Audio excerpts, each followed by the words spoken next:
Hi, folks. This is Mrs. Brown from Research Triangle High School. The purpose of this presentation is to take a look at what we sometimes call the Big Six. These are the six most influential British poets from the Romantic time period.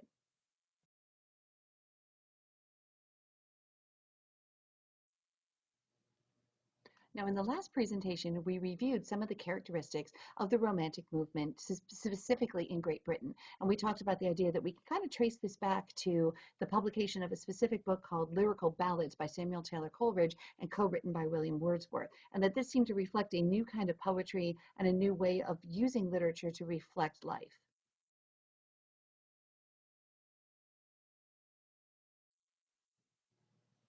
So in the next couple of slides, we're going to take just a moment and introduce you to some of these writers who are considered to be really crucial to this movement.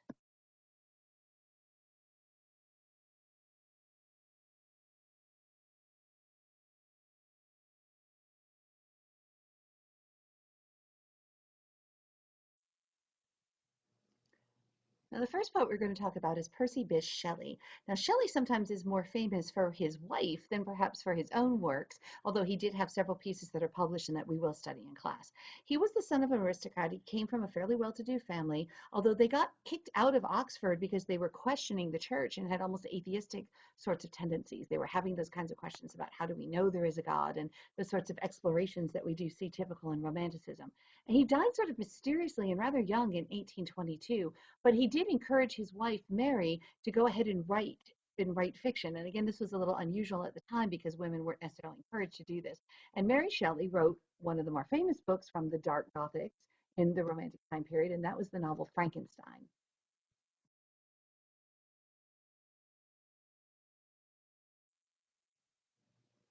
Most of you may be familiar with Frankenstein from the Hollywood productions of the big monsters and the bolts coming out of the neck.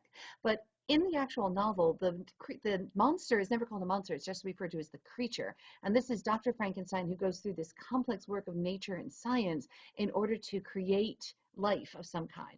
And the lesson of it really here was this idea that science was growing out of control, and the idea that the sin here is mankind trying to do what is should belong only to God, which is to create things like this, and that what man creates becomes sort of perverted and decays in some way.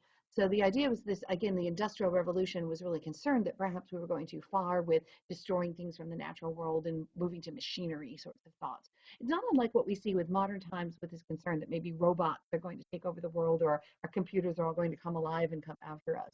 So you can see that reflected in some of the work of the time.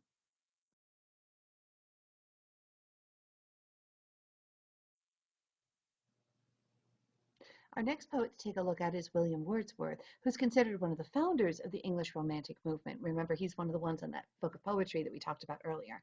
And he actually was in revolutionary France and saw some of the results of this and was at first really inspired by political idealism and this idea, again, of individuals being able to affect change.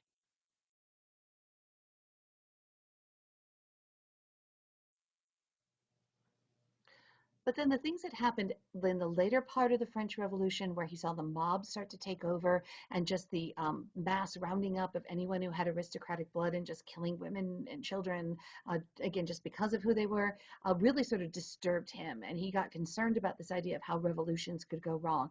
He ended up withdrawing to the English countryside. And beginning around 1799, he lived in the Lake District of England, and his poetry really made it famous. And he often wrote about the very simple things that he would see on his walks and in his days and out in nature and in the forest and woods and by the lakeside.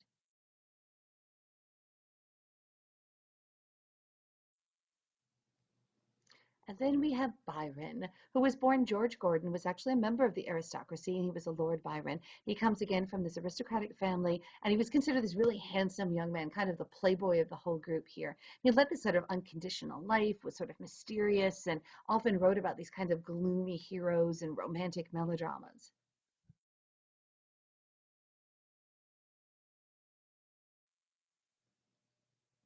Now, Byron got to be kind of a rock star for the age. He was very popular. His fame spread throughout all of Europe, and he got very involved in the fight for Greek independence and actually died while he was helping to train Greek soldiers.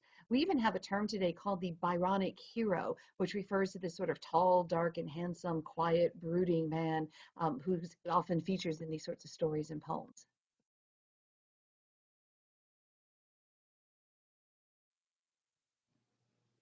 Now, we're going to look a little bit more in detail at Samuel Taylor Coleridge because we're going to be reading some of his works a little bit more in depth. But I want to touch on one of the other poets that we'll be looking at from this time period, and that's John Keats. Now, John Keats lived from 1795 to 1821. So if you do your math, he died at 26, and he died of tuberculosis, which at the time was referred to as consumption.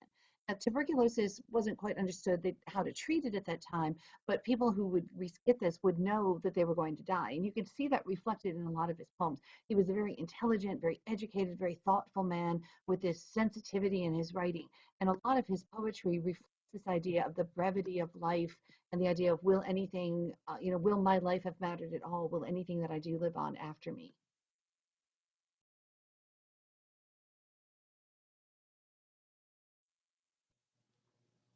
Now, Romanticism had its influence on more than just poetry. We also saw it in the novels of the time. We talked a little bit about the idea of Gothics in those novels, but also in the architecture and the various larger books that were written. The Castle of Otranto is considered to be maybe one of the very first horror tales, this Gothic novel that's a terrible book, but written by Horace Walpole in 1764 that reflects some of the sensibilities from this Romantic period.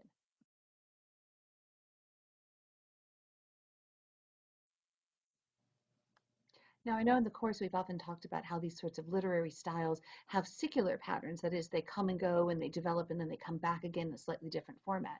So just in case we're sort of looking forward a little bit, after Romanticism, we saw a return in literature to an even bigger part of Romanticism, this idea of Impressionism, which was even more emphasized on the individual and less worried about getting things sort of clinically correct.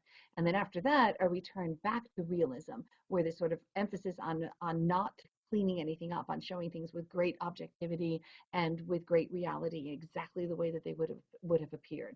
So those are sort of the next sorts of literary movements that we'll be looking at when we're done with the Romantic poets.